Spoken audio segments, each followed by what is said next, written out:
Hello everyone, আসসালামু আলাইকুম। আদি রান্নাঘর ইউটিউব চ্যানেলে সবাইকে স্বাগতম।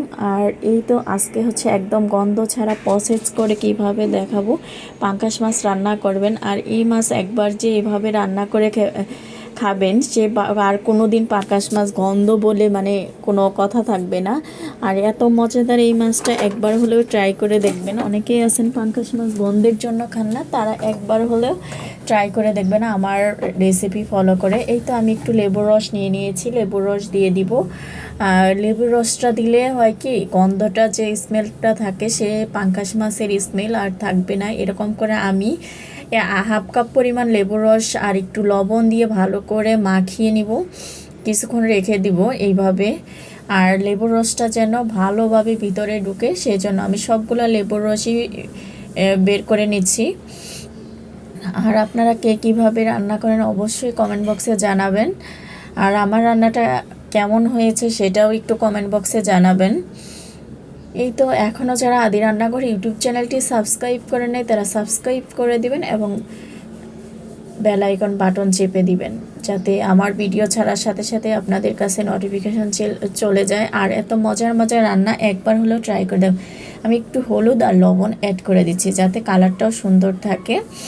দেখেন একদম পারফেক্ট একটা রান্না হবে, খুবই অসাধারণ এই মজাদার। পাঙ্গাস মাছটা বেশ বড়ই ছিল আর আমি প্রথমে প্রসেস করে নিয়েছিলাম একদম পরিষ্কার করে, তারপরে আমি দিয়েছি উপরের যে চামড়াতে যে ময়লাটা থাকে সেই ময়লাটা একদম পরিষ্কার করে নিয়েছি। এই তো এরপরে আমি ধুয়ে পরিষ্কার করে নিয়ে একটু হলুদ লবণ মাখিয়ে এখন ভাজতে দিয়ে দিব। মাছটা একটু মচমচে করে একদম লাল লাল করে ভেজে নিব। আর এই তো পেঁয়াজ কুচি, আমার কি লাগবে,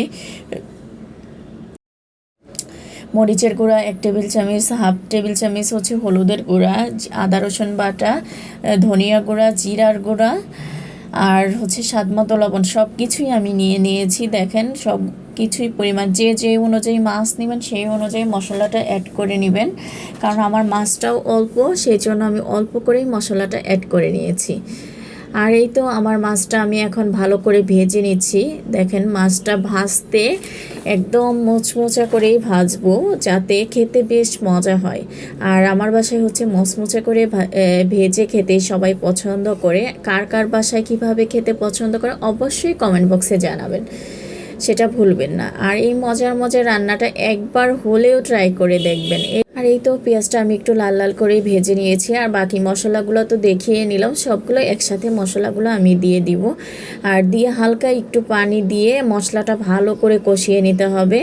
আর যখন মশলাটা কষানো হয়ে যাবে, উপরের যে তেলটা ভেসে উঠবে, তখনই আমি বুঝতে পারবো যে আমার মশলাটা ভালোভাবে কষানো হয়ে গেছে। আর এই মচমচে করে মাছ ভাজাটা দিয়ে দিলাম, দিয়ে আমি এখন একদম মাছের যে দু পেঁয়াজা সেটা আমি বানিয়ে নিয়েছি। আর এই মাছটা বেশ মজা হয়েছিল। আমার বাসায় যেই আসে সবাইকেই বলে যে এইভাবে পাঙ্গাস মাছ, যে এটা বোঝাই যাচ্ছে না যে এটা পাঙ্গাস মাছ, আর একদম স্বাদটা খুবই ভিন্ন রকম হয়ে থাকে।